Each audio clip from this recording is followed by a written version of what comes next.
ನಮ್ಮಲ್ಲಿರುವ ಮೂಢನಂಬಿಕೆಗಳಿಗೆ ಹೋಲುವಂತೆ ಜಪಾನಲ್ಲೂ ಕೂಡ ಒಂದಿಷ್ಟು ಮೂಢನಂಬಿಕೆಗಳಿವೆ. ಏನಿರ್ಬೋದು ನೋಡೋಣ ಬನ್ನಿ. ನಮ್ಮಲ್ಲಿ ಕಪ್ಪು ಬೆಕ್ಕು ಅಡ್ಡ ಬಂದ್ರೆ ಅಪಶಕುನ ಅಂತ ಹೇಳಿ ನಂಬ್ತೀವಿ. ಆದ್ರೆ ಇಲ್ಲಿ ಕಪ್ಪು ಬೆಕ್ಕು ನೋಡಿದ್ರೆ ಅದೃಷ್ಟ ಅಂತ ಹೇಳಿ ನಂಬ್ತಾರೆ.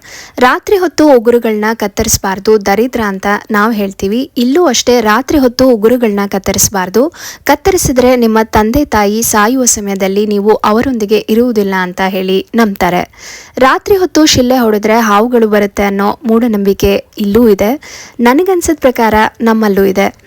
ಉತ್ತರ ದಿಕ್ಕಿಗೆ ತಲೆ ಹಾಕಿ ಮಲಗಬಾರ್ದು ಅಂತ ನಮ್ಮಲ್ಲಿ ಹೇಳ್ತಾರೆ. ಇಲ್ಲೂ ಅದೇ ಮೂಢನಂಬಿಕೆ ಇದೆ. ಆದರೆ ಇಲ್ಲಿ ಸತ್ತವರ ತಲೆಯನ್ನ ಉತ್ತರಕ್ಕೆ ಮಲಗಿಸುವ ಕಾರಣ ಉತ್ತರ ದಿಕ್ಕಿಗೆ ತಲೆ ಹಾಕಿ ಮಲಗಬಾರ್ದು ಅಂತ ಹೇಳಿ ನಂಬ್ತಾರೆ.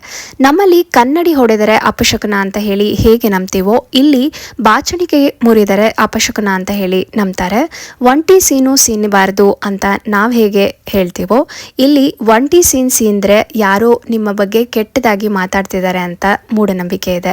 ಕಾರಣ ಇಲ್ಲದೆ ಹಿರಿಯರು ಏನೋ ಹೇಳೋದಿಲ್ಲ ಅನ್ನೋ ಮಾತು ಒಂದ್ ಕಡೆ ಆದ್ರೆ, ಎಲ್ಲಿಂದ ಎಲ್ಲಿಗೆ ಹೋದ್ರೂ ಈ ಮೂಢನಂಬಿಕೆಗಳು ಇದ್ದೇ ಇರುತ್ತೆ ಅನ್ನೋದು ಸುಳ್ಳಲ್ಲ. ಪ್ರತಿಯೊಬ್ಬರು ಒಂದಲ್ಲ ಒಂದು ರೀತಿ ಚಿಕ್ಕ ಪುಟ್ಟ ಮೂಢನಂಬಿಕೆಗಳನ್ನ ಇಟ್ಕೊಂಡು ಬದುಕ್ತಾ ಇರ್ತೀವಿ. ಮುಂದಿನ ವಿಡಿಯೋದಲ್ಲಿ ನಮ್ಮಲ್ಲಿ ಇರುವ ಮೂಢನಂಬಿಕೆಗಳಿಗೆ ಹೋಲಿಕೆಯಾಗದ ಜಪಾನಿಯರ ಮತ್ತಷ್ಟು ಮೂಢನಂಬಿಕೆಗಳ ಬಗ್ಗೆ ಹೇಳ್ತೀನಿ ಅಂತ ಹೇಳ್ತಾ ಧನ್ಯವಾದಗಳು.